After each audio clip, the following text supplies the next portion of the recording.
Avez-vous déjà entendu parler de ce sac? Comment vous appelez ça chez vous? On appelle ça Ghana must go. Ghana must go veut dire le Ghana doit partir. Alors l'Afrique du Sud, le pays de Mandela, qu'est-ce que ça vous dit quand vous entendez Afrique du Sud? Qu'est-ce qui résonne dans votre tête quand vous entendez Afrique du Sud? Beaucoup de personnes pensent pays développé, pays de la musique, Yvonne Chaka Chaka.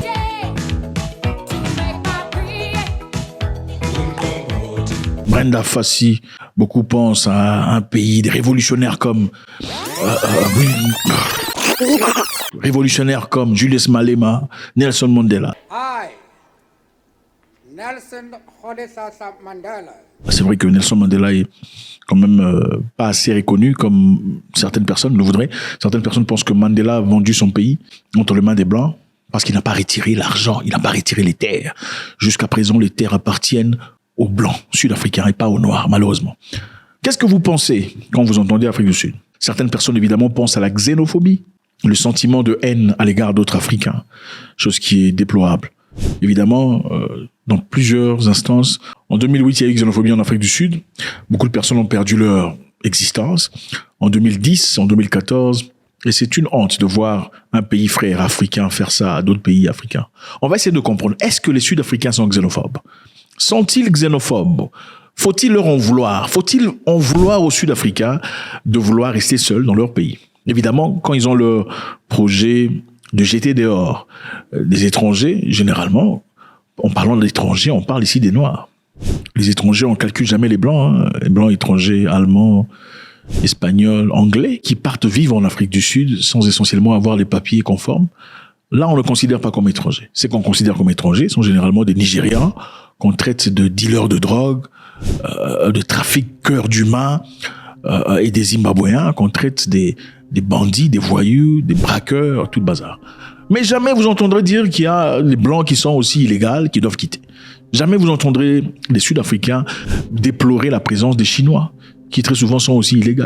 On va essayer de rentrer en profondeur dans cette histoire pour essayer de comprendre si les Sud-Africains sont vraiment xénophobes. Ou peut-être qu'ils ont une raison valable de cette dite xénophobie. Sont-ils les seuls xénophobes en Afrique? On va essayer de voir. Vous savez, il y a cela plusieurs années, au Nigeria, les Nigérians ont déjà chassé les Ghanéens. Hein, en millions. Ce n'est même pas une question de blague. Donc, millions de Ghanéens sortaient de chez nous. En les battant, en les giflant, en les pompant de gaz, brutalement, comme vous pouvez bien vous imaginer. Les Nigérians ont chassé les Ghanéens de leur pays. Tout a commencé dans le premier mois de 1983, lorsque le président Sékou Shagari, président nigérian, a ordonné l'expulsion tragique de plusieurs citoyens de communautés de la CEDEAO. Beaucoup d'entre eux étaient entrés au Nigeria en tant que migrants économiques dans les années 70, sans document officiel d'immigration. Évidemment, les Africains, dans leur généralité, ont toujours eu tendance à aller chez les autres, ou à aller ailleurs, migrer pour se ressourcer. C'était le même cas dans ces années.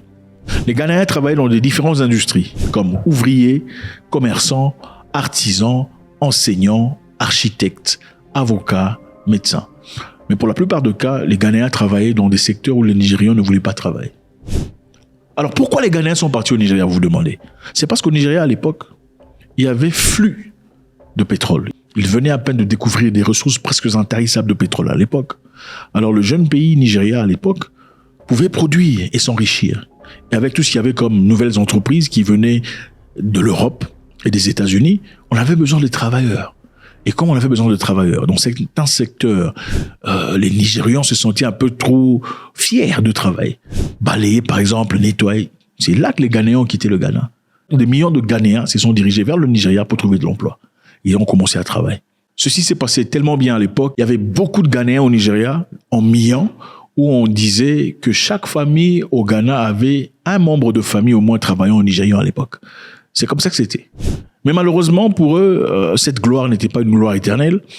Le succès économique du Nigeria fut cependant de très courte durée en raison de la chute de prix du pétrole en 1982, causant ainsi des difficultés socio-économiques au Nigeria. Évidemment, à l'époque, quand il y a le prix de pétrole qui est haut et qu'il y a beaucoup d'argent, il y a la capacité des échanges, il y a de quoi subvenir aux besoins de tout le monde, n'est-ce pas? Mais à partir du moment où le prix du pétrole chutait drastiquement, ça devint très difficile pour tout le monde. Et malheureusement, les politiciens ont joué un jeu très important. Puisque certains Nigérians ont commencé à souffrir et à traverser des moments difficiles, il fallait une explication logique des politiciens excusant ou justifiant cette présence socio-économique de difficultés que des Nigérians ont traversées à l'époque. Qu'est-ce que les politiciens ont dit? La raison pour laquelle vous avez des difficultés en ces moments, c'est parce qu'il y a des Ghanéens. Exactement ce que les Sud-Africains disent à leurs frères sud-africains, les politiciens.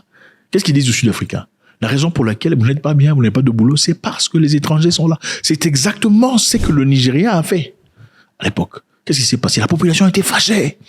C'est à cause d'eux que nous n'avons pas de travail. C'est à cause d'eux que nous sommes en difficulté.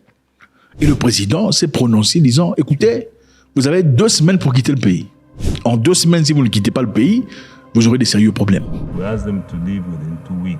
If they don't leave, they should be arrested and tried. Et c'est à partir de là que les Ghanéens ont commencé à plier bagages pour partir. Et c'est là qu'on découvrira ce qu'on appelle Ghana Must Go. Ghana Must Go, c'est ce sac. Avez-vous déjà entendu parler de ce sac? Comment vous appelez ça chez vous? On appelle ça Ghana Must Go. Ghana Must Go veut dire le Ghana doit partir.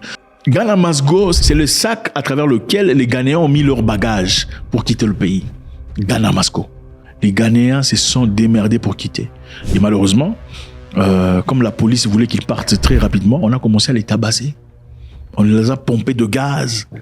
Certains ont perdu leur...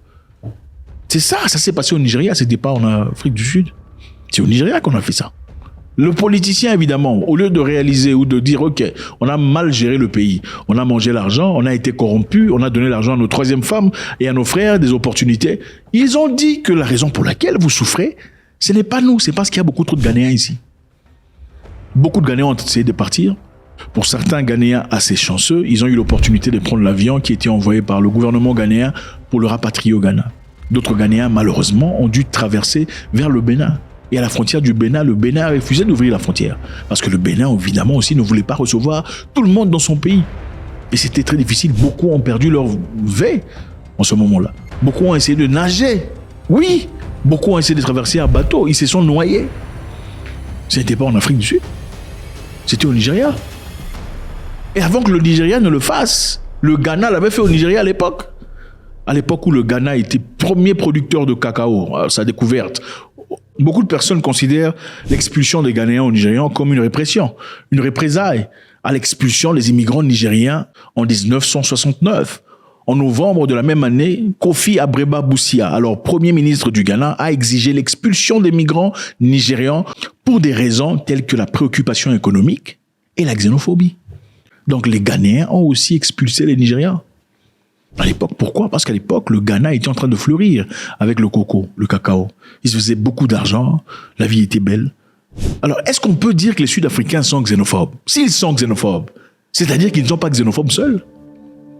Est-ce qu'on peut alors dire que les Africains sont en général xénophobes? Parce que si le Sud-Africain est xénophobe et que le Ghanéen a été xénophobe, le Nigérian a été xénophobe. Nous savons aussi que les Zimbabwéens, à un certain moment, quand ils étaient libres, que l'Afrique du Sud était enfermée, ils avaient dit à un certain moment que les problèmes sud-africains ne les regardent pas, ce n'est pas leur problème. Alors, peut-on dire que les Africains sont en général xénophobes?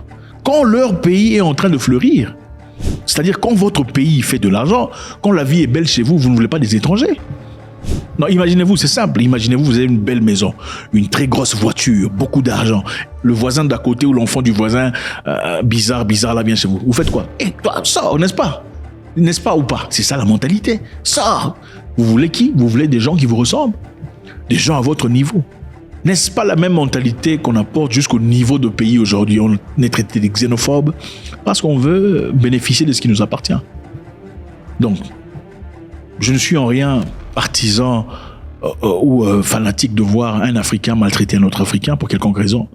Je n'aime pas l'idée selon laquelle vous pouvez partir chez les gens et aller créer des problèmes, dealer dans le drogue, les armements, le trafic d'humains et tout le bazar. Je suis contre ça.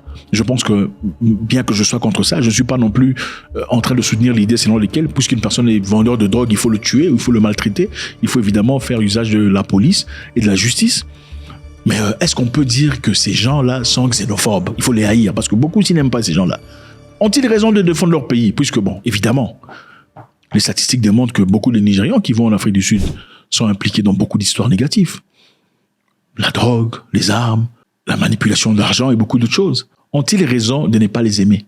Les Zimbabwéens aussi viennent. Généralement, quand vous entendez des crimes, tout ça, c'est souvent eux. Ont-ils raison de dire rentrez chez vous ou pas?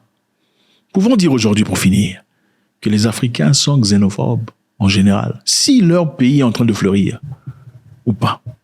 God bless.